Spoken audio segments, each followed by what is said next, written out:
cold hit Marcus Reed first. It always did when someone woke from cryosleep.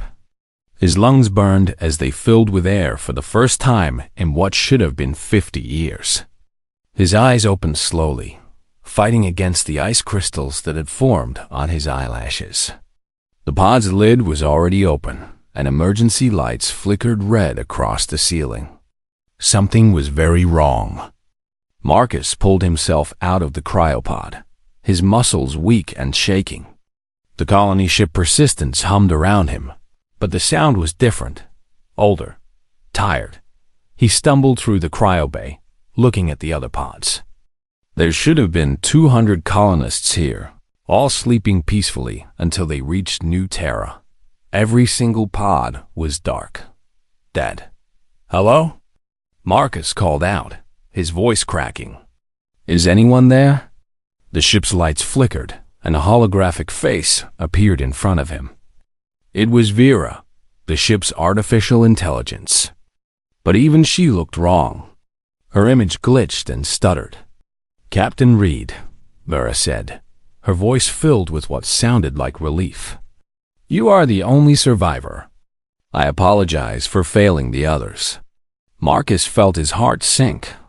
What happened? "How long have I been asleep?" 105 years, Captain." The number hit Marcus like a physical blow. He grabbed onto a nearby pod for support. 105 years. Everyone he knew was dead. Earth was a lifetime away. The colony mission had failed completely. "Why am I alive?" he whispered. "Your pod had a redundant power system," Vera explained. "A design feature from your military service. When the main reactor failed 80 years ago, only your pod remained functional on backup power. I have maintained your life support ever since." Marcus looked around the cold, dark room filled with the frozen bodies of his friends. His crew, people who trusted him to lead them to a new world. He had failed them all. "Where are we?" he asked finally. "Deep space. Sector 447. We drifted off course when the navigation system failed. I have been broadcasting a distress signal for 92 years. And no one came?" "Not until today, Captain. A vessel is approaching. They received the distress signal and are preparing to dock." Marcus felt a small spark of hope. Rescue. Maybe humanity had expanded faster than planned. Maybe there were colonies out here he didn't know about. He looked down at himself, still wearing the thin cryosuit. "I need to get ready. Can you tell me about the rescuers?" Vera hesitated. In all his years working with artificial intelligence, Marcus had never seen one hesitate before. "They are not human, Captain. The species calls themselves the Zelhari. They are the dominant civilization in this sector. Aliens.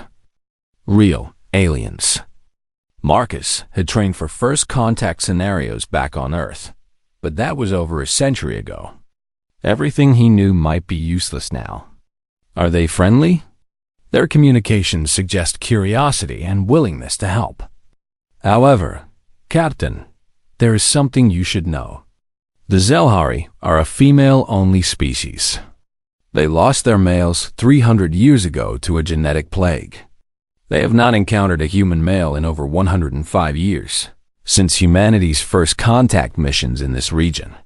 Marcus frowned. What happened to those missions? Records are incomplete, but all human contact teams withdrew from this sector approximately 110 years ago. The reasons are classified in my database. Before Marcus could ask more questions, the ship shuddered. The docking clamps engaged with a loud metallic clang. Ver's hologram brightened slightly. "They are boarding now, Captain. I suggest you remain calm and non-threatening." Marcus moved to the cryobay entrance, his legs still weak but functioning. He could hear footsteps in the corridor outside. Multiple individuals, moving with military precision. The door slid open with a hiss, and Marcus got his first look at the Zelhari.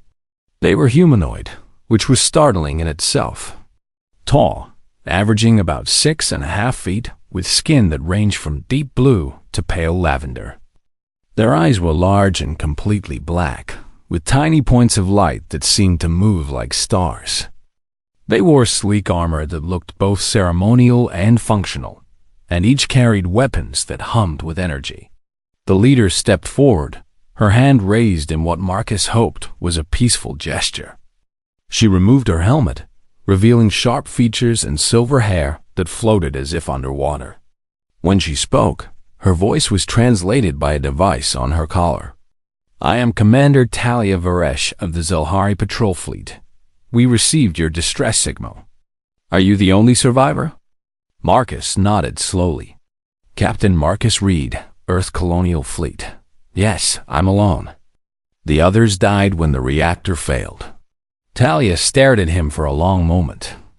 The other Zelhari behind her whispered urgently to each other in their own language. Their translator devices weren't active, but Marcus could hear the excitement in their voices. "You are human?" Talia asked, though it seemed like she already knew the answer. "Yes, from Earth. We launched 105 years ago on a colony mission." Talia turned to her crew and said something sharp. They immediately began scanning Marcus with handheld devices. The commander stepped closer, her black eyes studying him with intense curiosity. "Captain Reed, do you understand what you are?" Marcus felt confused. "I'm a human. A colonist. I don't understand the question." "You are male," Talia said slowly, as if speaking to a child. "We have not seen a living human male in this sector since the last contact missions departed. We believed your species kept males in isolated colonies far from here. Some of our scientists believed human males were extinct." The pieces started falling into place. The all-female Zelhari. The century-long gap in contact. The way they were staring at him like he was a ghost. Marcus suddenly felt very small and very vulnerable. "I need to speak with my superiors," Talia said, still staring at him. "You will come with us to Zelhar Prime. You require medical attention, and there will be many questions." "What about my ship?" Marcus asked. "The colonists deserve a proper burial." Talia's expression softened slightly. "We will tow the Persistence with us. Your dead will be honored. But Captain, you must understand. Your presence here will change everything.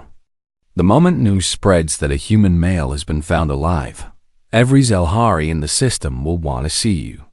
You are about to become the most famous being in our civilization." Marcus looked back at the dark cryo bay, at the friends he had failed to save. He was alone in a strange part of the galaxy, surrounded by aliens who looked at him like he was a miracle or a museum piece. He didn't want to be famous. He just wanted to go home. But home was gone. Everyone he knew was dead. All he had left was survival. "Let's go," Marcus said quietly. As the Zelhari escorted him off his dead ship, Marcus couldn't shake the feeling that his troubles were only just beginning. The journey to Zelhar Prime took 3 days, and Marcus spent most of it in what the Zelhari called a comfort chamber, but felt more like a luxury prison. The room was large and filled with strange furniture that adjusted to his body, but the door was locked. Guards stood outside at all times. Through the window, he watched alien stars drift past. Commander Talia visited him daily. She was professional but curious, asking careful questions about Earth and human culture. Marcus answered as best he could, though everything he knew was over a century old. He had no idea what Earth looked like now, or if humanity had even survived. On the 3rd day, the ship dropped out of faster-than-light travel, and Marcus got his first look at Zelhar Prime. It was beautiful. The planet glowed blue and green, with 3 small moons orbiting around it. Massive space stations floated in high orbit, connected by streams of ships moving like schools of fish. Cities covered entire continents, their lights visible even from space. This was a civilization that had mastered its world completely. Impressive, isn't it? Talia said from the doorway. Our ancestors built this over 3,000 years. We almost lost it all when the plague took our males, but we survived. We adapted. Marcus turned to face her. What happened to them? Your males? Talia's expression darkened. A genetic weapon, we believe.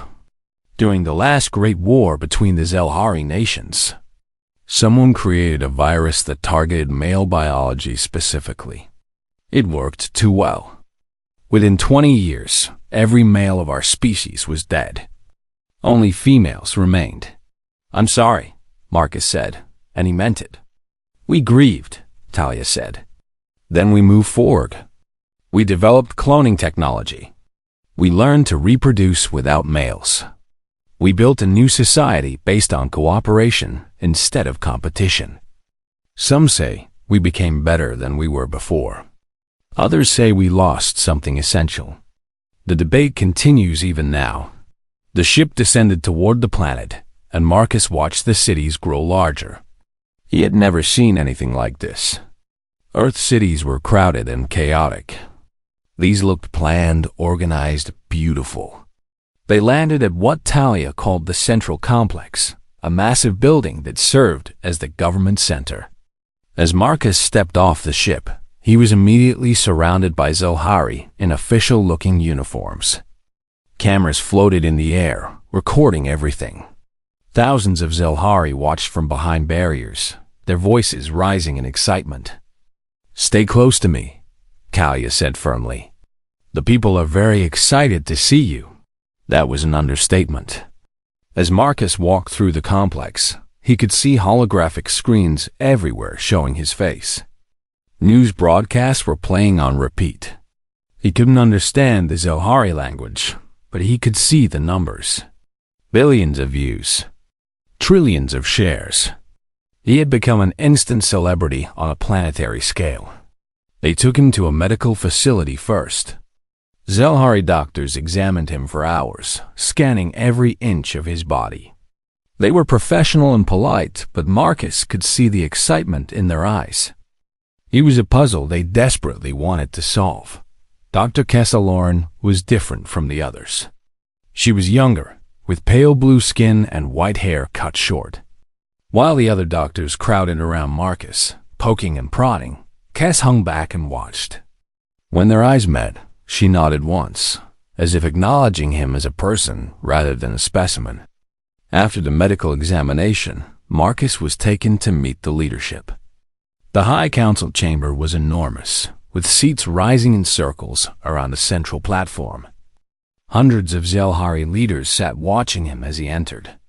At the highest seat sat High Matriarch Severa, an older Zelhari with deep purple skin and silver hair braided into complex patterns. Captain Marcus Reed of Earth, Severa said, her voice amplified through the chamber. You are the first human male to set foot on Zelhar Prime in 105 years. Your presence here has caused quite a stir among our people. Marcus stood on the platform, feeling very small and very alone. I didn't mean to cause trouble. I was just trying to survive. Trouble is perhaps the wrong word, said another voice. A younger Zelhari stood up from her seat. She had bright green skin and wore robes that marked her as someone important. I am Ambassador Lyria. Many of us see your arrival as an opportunity. A chance to renew relations with humanity. To learn from each other once again. Others see danger, Severa said sharply. We have built our civilization without males. We do not need them. We do not need you. Your presence threatens to undo 300 years of progress and evolution. Marcus felt his anger rising. I'm not trying to undo anything. I'm just a man who survived a ship crash. I didn't ask to be here. No, Severa agreed. But here you are nonetheless. And already, our society is reacting. To curiosity, we call it. Millions of Zelhari want to see you, meet you, touch you. Scientific institutions are fighting over who gets to study you. Cultural groups are debating what your existence means for our identity. You are chaos given form, Captain Reed. Ambassador Illyria stepped forward. With respect, High Matriarch, Captain Reed is a person, not a force of nature. He deserves to be treated with dignity. He deserves to be studied, said a third voice. A Zelhari in scientific robes stood up. His genetic material could be the key to restoring diversity to our species. We could use his DNA to create new variations in our cloning process. The benefits would be enormous. Marcus felt sick. They were talking about him like he was a resource to be harvested. I'm not a donor bank, he said firmly. I'm a human being with rights. Do you have rights here? Severa asked coldly. You are not a citizen of the Zelhari matriarchy. You have no legal standing in our society.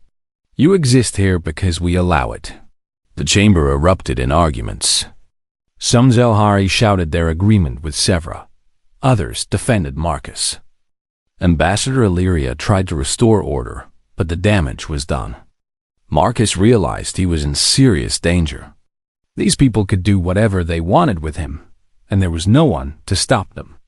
That night, locked in his quarters, Marcus stared out at the alien city. Lights stretched to the horizon, and flying vehicles moved between the towers. Somewhere out there were billions of Zelhari, all talking about him, debating his fate, treating him like a thing rather than a person. A knock came at his door. When it opened, Dr. Cassalaran stepped inside. She looked nervous, glancing back at the guards before closing the door.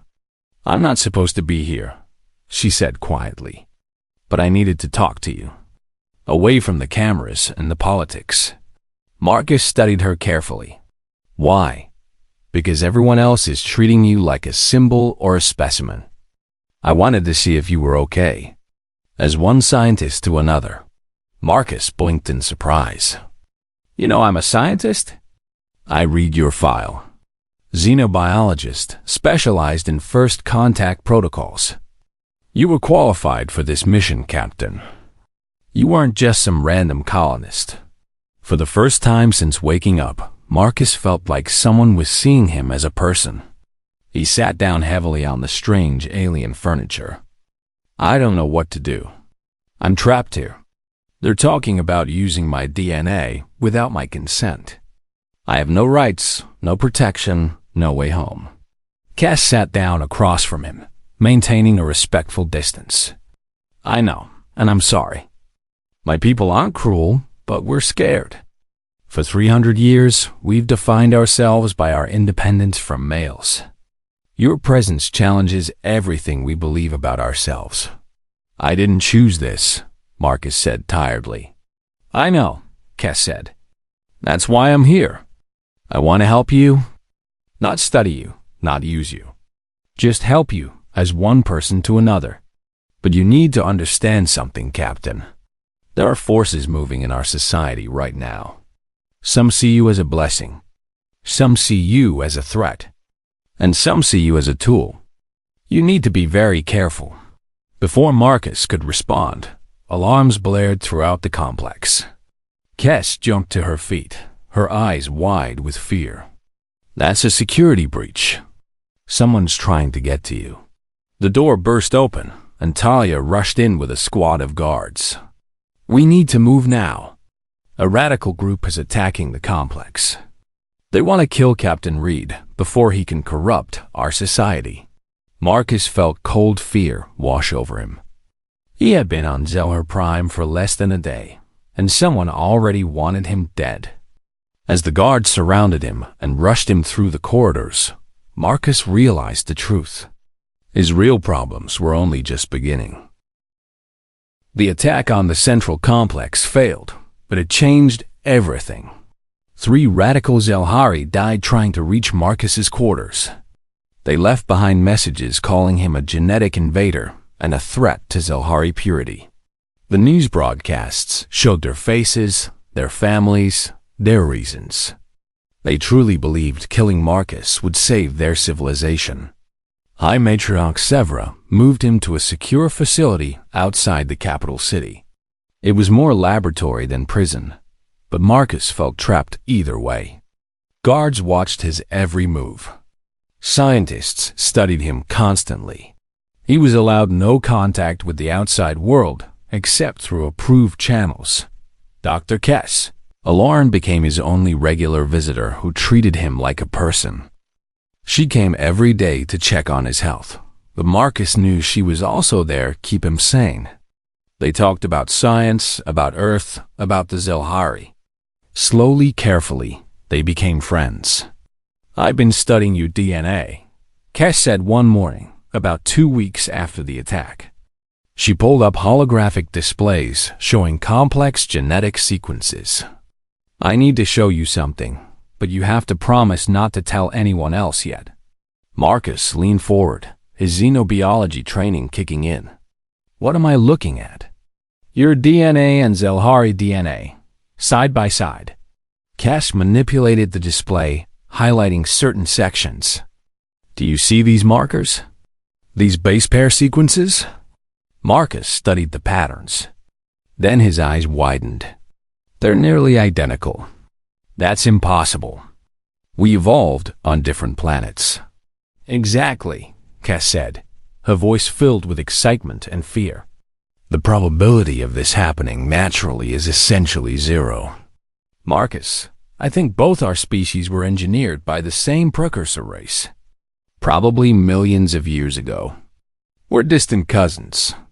Marcus sat back, his mind racing. That would explain why Zelhari looks so human. Why we can breathe the same air, eat similar foods. But who would do this? And why? "I don't know," Kess admitted. "But I do know what it means. Your genetic material isn't just compatible with ours. It's almost perfectly compatible. We could potentially use it to restore true genetic diversity to the Zelhari. Not just variations on cloning, but actual sexual reproduction again. Without bringing back Zelhari males," Marcus said slowly, understanding the implications. Kess nodded. "Human males could theoretically reproduce with Zelhari females. The offspring would be hybrids, but they would be genetically diverse. It could solve our biggest problem." Marcus stood up and walked to the window. Outside, he could see Zelhari going about their daily lives, unaware that their entire future might rest on what happened in this room. "And that's why some of them want to kill me.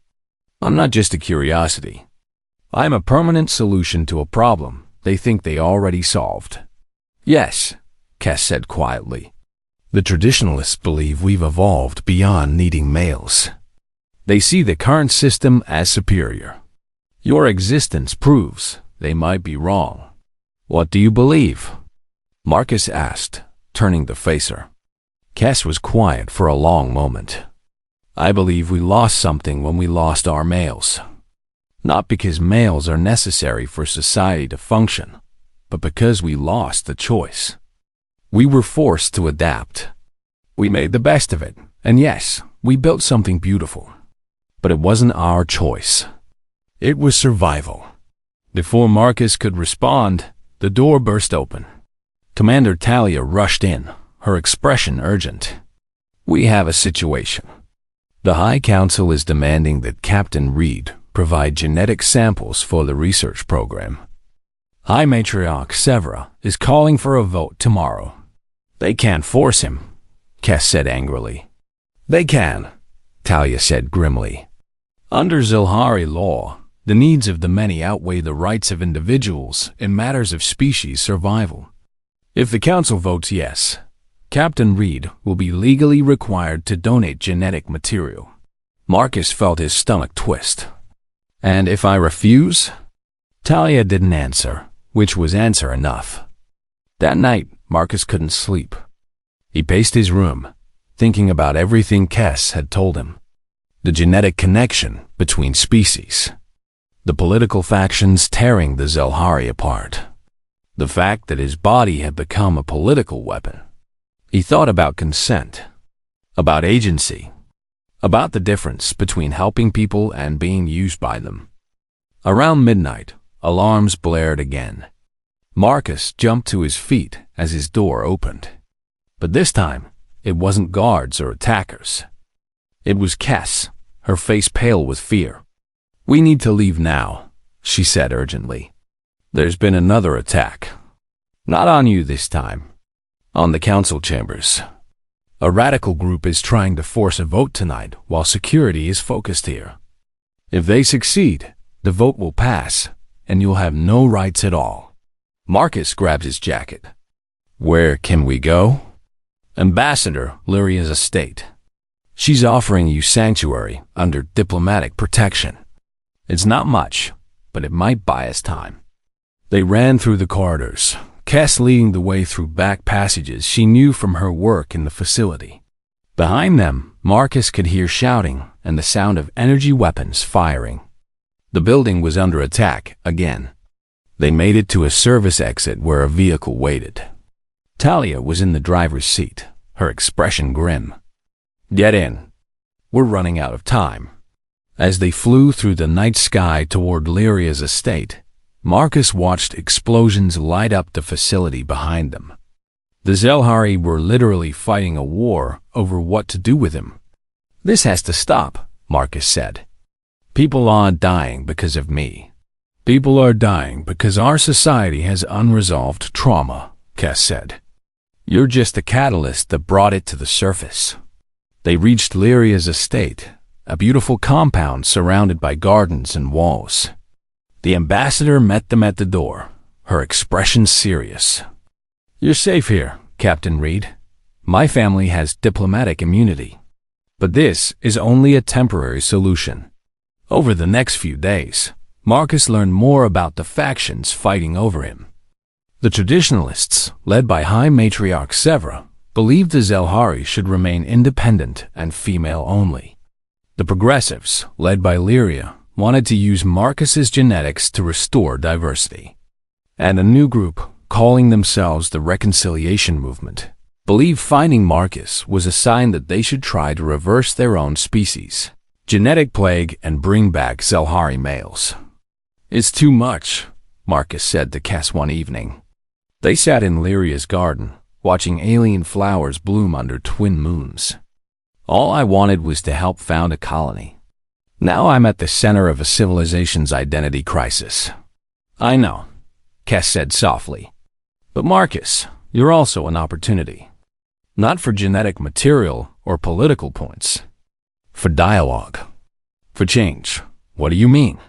Kes turned to face him, her dark eyes reflecting the moonlight. "You're a xenobiologist. You were trained for first contact. You understand how cultures interact and influence each other. What if instead of being a passive symbol, you became an active participant? What if you told our people what you think we should do?"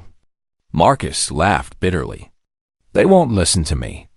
I'm the problem, remember? You're also the only truly neutral party in this whole mess," Kes argued. "You have no stake in Zelhari politics.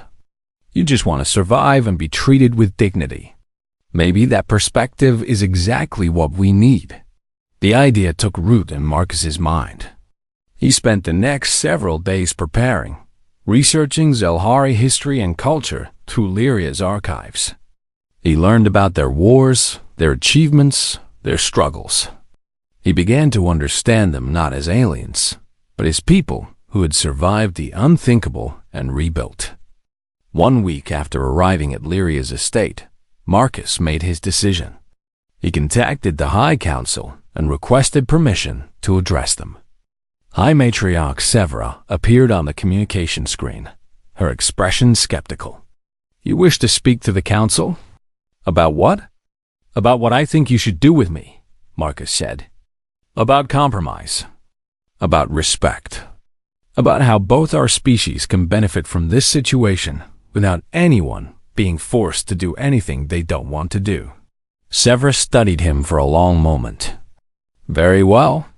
You may address the council in 3 days. But be warned, Captain Reed. If your words cause more chaos, the consequences will be severe." As the screen went dark, Kes squeezed Marcus's hand. "That was brave." "Or stupid," Marcus said.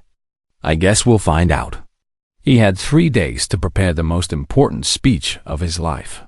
3 days to convince an entire civilization that he was more than just a genetic resource or a political symbol. 3 days to prove that he was human, and that being human meant something worth respecting. The night before his speech, Marcus couldn't sleep. He stood in Lyria's garden, staring up at the alien stars, wondering if he was making a terrible mistake. Dr. Kess found him there around midnight, wrapped in a blanket against the cool night air. "Having second thoughts?" she asked, sitting down on the bench beside him. "About 100 of them," Marcus admitted. "What if I make things worse? What if my speech just creates more division?" Kess was quiet for a moment. "Do you know what I've been doing while you've been preparing? I've been watching the public forums, reading what normal Zelhari are saying about you. And you know what's interesting? Most of them don't hate you. They're scared and confused, yes. But mostly they're curious. They want to understand you. The ones who tried to kill me weren't curious," Marcus said darkly. "No," Kess agreed. "But they were a minority. A loud, violent minority, but still a minority. Most Zelhari are reasonable people who just want to live their lives. They're caught in the middle of a political fight they didn't ask for. Just like you." Marcus looked at her. Over the past weeks, Kess had become more than just his doctor or his friend. She was his anchor in this alien world. When everything else felt chaotic and dangerous, talking to her made him feel grounded. "Why are you helping me?" he asked. "You could lose your position. Maybe worse." Kess smiled sadly. "Because it's the right thing to do. And because you remind me why I became a scientist in the first place. Not to control or exploit, but to understand. To help. You're a person who deserves dignity and respect. It shouldn't be complicated, but somehow we've made it complicated." They sat in comfortable silence for a while, watching the moons move across the sky. Finally, Marcus spoke.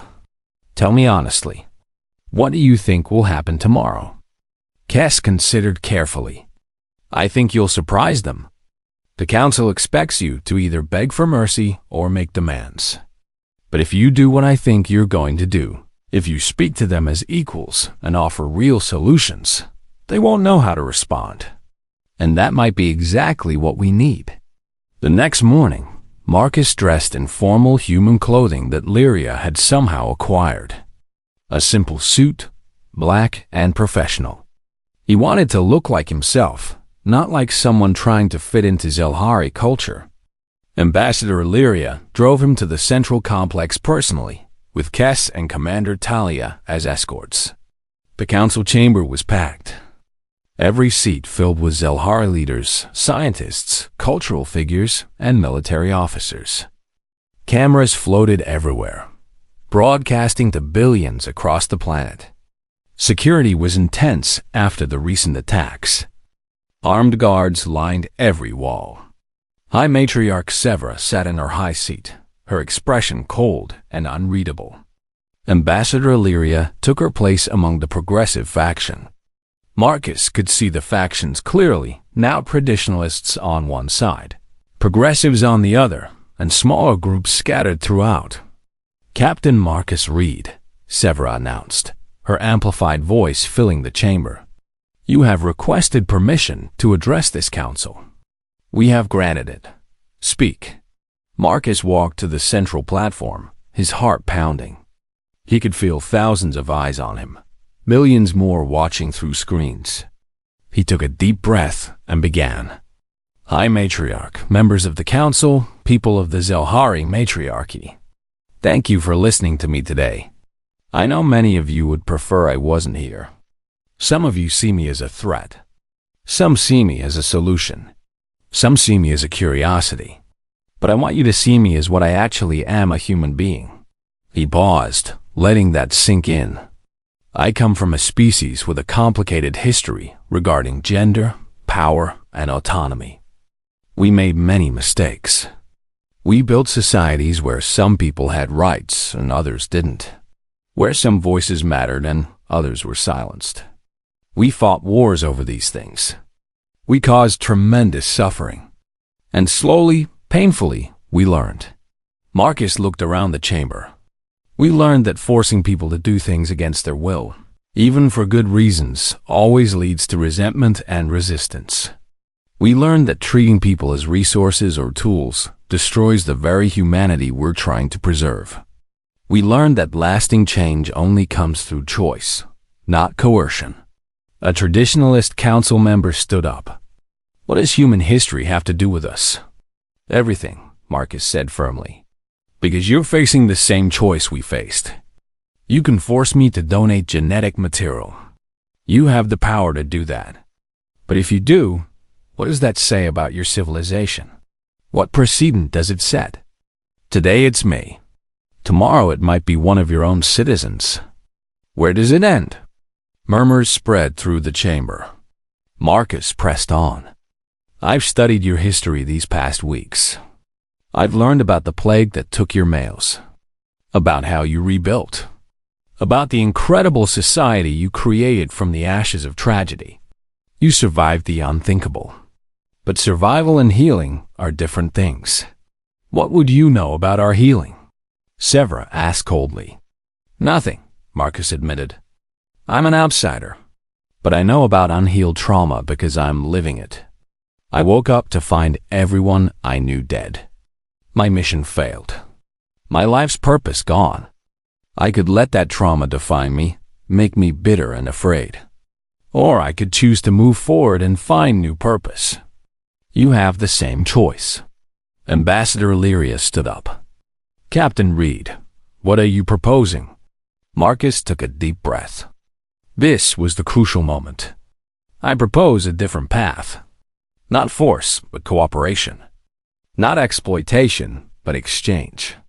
Let me help you, but on terms we both agree to. Establish formal diplomatic relations between humanity and the Zelhari matriarchy. Work together to find the other human colonies in this sector. There must be others. When you find them, you'll find thousands of humans, including men who might choose to help you voluntarily. And in exchange? Severa asked. Treat me like a person, not a resource. Give me rights and protections under your law. Help me find out what happened to humanity in the century I was asleep. Share your technology and knowledge. Let both our civilizations benefit from this meeting. Make this a partnership between equals, not a one-sided extraction. The chamber erupted in debate. Council members argued loudly. Marcus stood quietly, letting them process his words. He saw Cass in the gallery, her expression proud. Talia stood at attention, but he caught her slight nod of approval. Finally, Severa raised her hand for silence. You ask for much, Captain Reed. I ask for what any person deserves, Marcus replied. Dignity, choice, respect. If your civilization can't grant those things, then what have you really built here? The silence that followed was profound. Marcus had essentially challenged the Zelhari to live up to their own ideals. Either they proved they were better than their trauma, or they proved they weren't. Severa's expression softened almost imperceptibly. You are either very brave or very foolish, human. Probably both, Marcus admitted. For the first time, Severa almost smiled. Ambassador Illyria, prepare a proposal based on Captain Reed's suggestions. We will review it and vote within 1 week. Captain Reed, you will remain under Ambassador Illyria's protection until then. This council is adjourned. As the council members filed out, Marcus felt like his legs might give out. Kess rushed down from the gallery and grabbed his arm, steadying him. You did it, she whispered. You actually did it. Maybe, Marcus said. We still have to wait for the vote. Over the next week, Marcus watched as Zelhari society processed his speech. The debates were intense. Some called him manipulative. Others called him wise. But more and more voices were saying that he had a point. That cooperation was better than coercion. That respecting individual rights made society stronger, not weaker. The day of the vote arrived. Marcus, Kes, and Lyria waited in the ambassador's estate, watching the live broadcast. The council chamber filled again. Each faction presented their arguments. The traditionalists argued for maintaining independence. The progressives argued for partnership. Smaller factions proposed various compromises. Finally, the vote was called. One by one, council members registered their decisions. The numbers climbed. Marcus held his breath. When the final count appeared, the chamber went silent. The proposal had passed. Not unanimously, but by a significant majority. The Zelhari matriarchy would pursue diplomatic relations with humanity. They would search for other human colonies. And Marcus would be granted legal protections and rights as the first official ambassador from humanity. Lyria turned to Marcus, her eyes shining. "You did it, Captain. You changed the course of history." But Marcus was looking at Kes, who had tears running down her blue cheeks.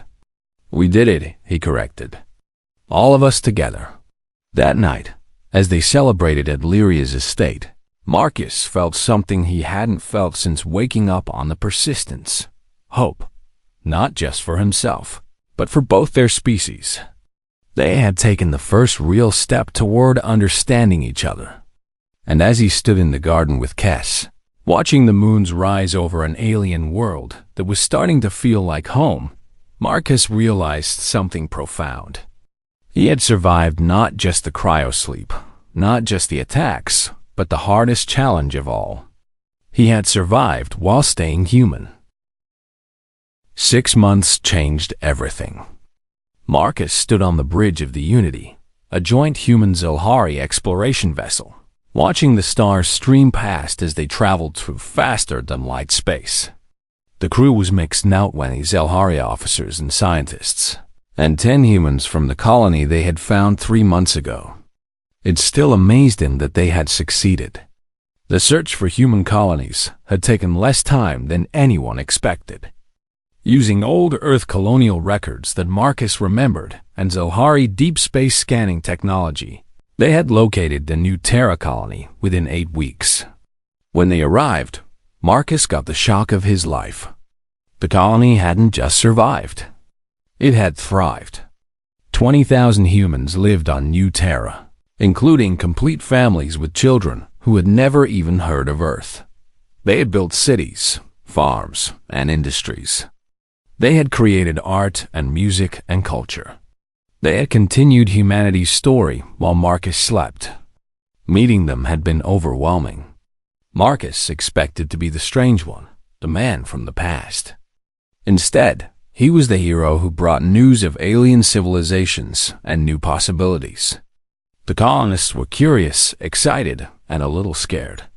But mostly, they were ready to meet the Zelhari. First contact between New Terra and the Zelhari matriarchy had gone remarkably well. Ambassador Lyria led the diplomatic mission with Marcus at her side. She presented the Zelhari not as conquerors or exploiters, but as potential partners. The colonists, pragmatic and open-minded, saw the advantages immediately. Technology exchange, trade, mutual defense, cultural sharing, and something else. Something that changed everything for both species. Dr. Kesaloran stood beside Marcus now, studying data on a holographic display. She had been the lead scientist on the New Terra mission, and what she discovered there, revolutionary implications.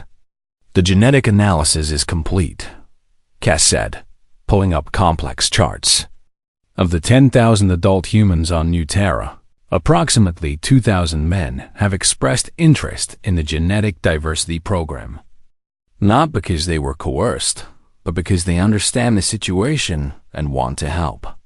Marcus nodded slowly. The Zelhari had presented their problem honestly to the New Terra colonists.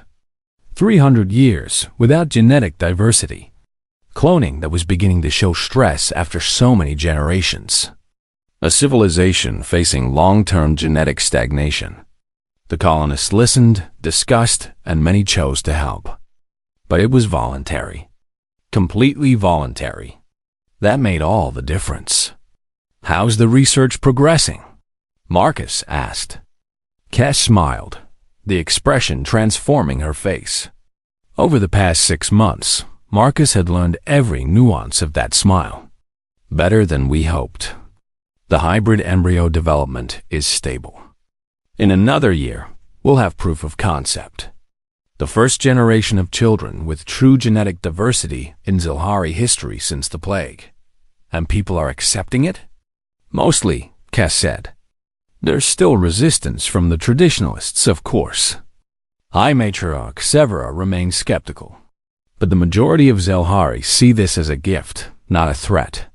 We get genetic diversity without sacrificing our identity. The children will be raised in Zilhari culture, by Zilhari mothers, as Zilhari citizens. But they'll carry human genetic material that prevents the problems we've been facing. Marcus looked out at the stars. It's strange how things work out. 6 months ago, I was a problem to be solved. Now I'm an ambassador helping build bridges between civilizations. You were never just a problem, Cass said quietly. You were always a person. It just took us a while to see it.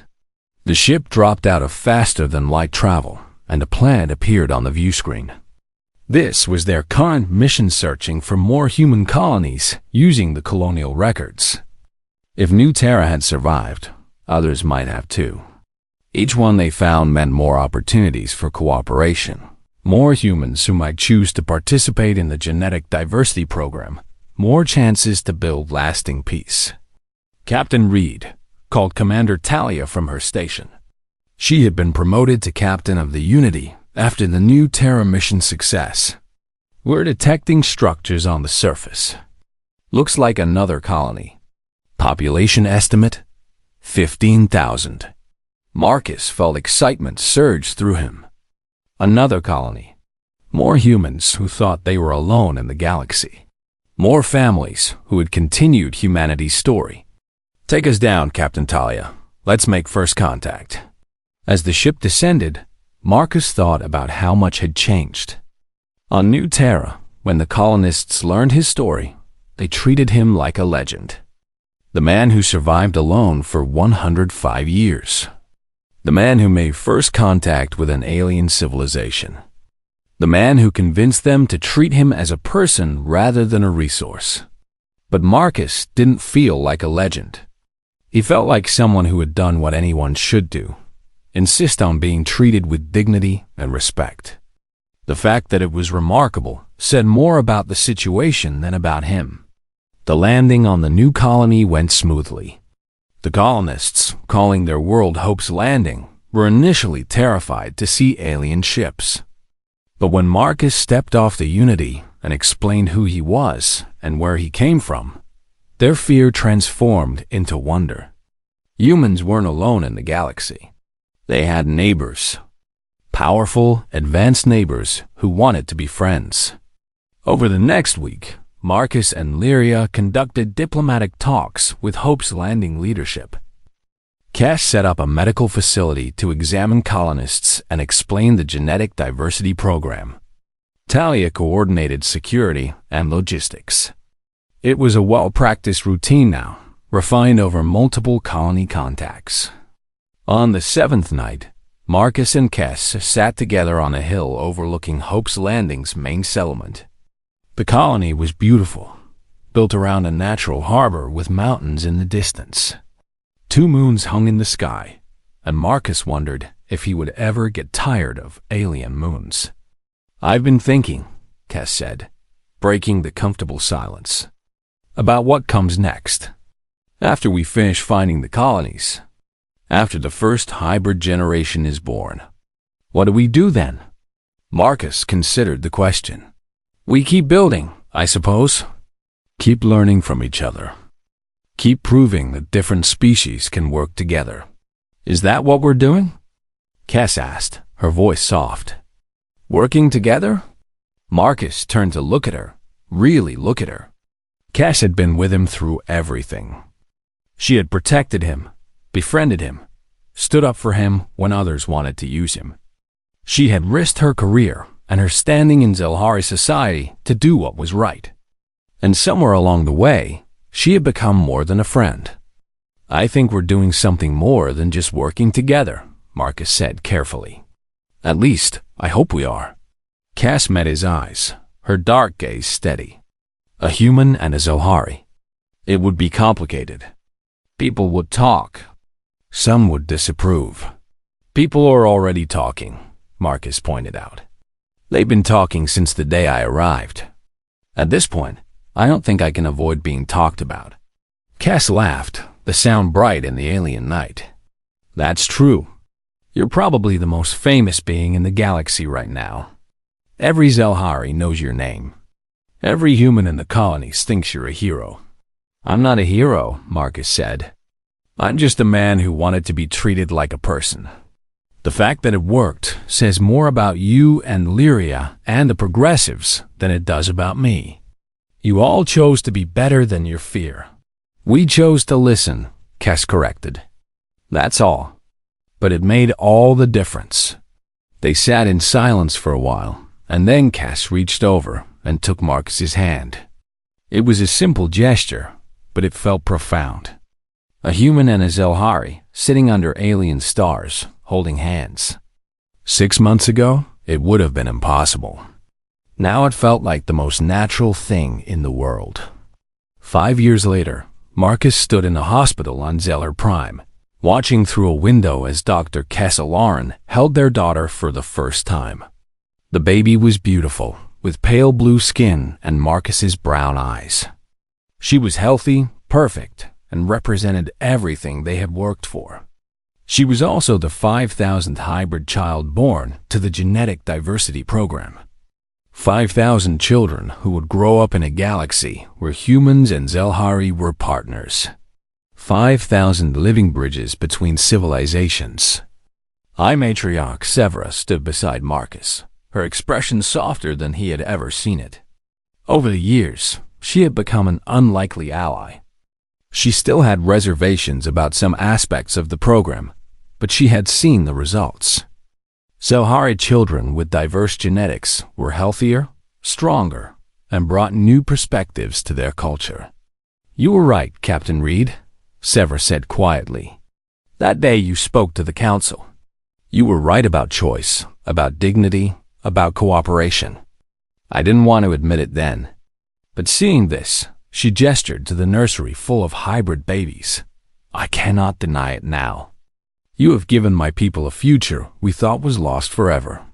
"We gave each other a future," Marcus corrected. "This wasn't me saving you or you saving me. This was both our species choosing to work together, choosing to see each other as people, not resources or threats." Severa nodded slowly. "Perhaps that is the real lesson here, that the strongest alliances are built on respect, not need." Ambassador Lyria arrived, her face glowing with happiness. She had been instrumental in everything that followed that first council vote. Trade agreements, cultural exchanges, joint scientific projects, educational programs. The relationship between humanity and the Zelhari matriarchy had blossomed into something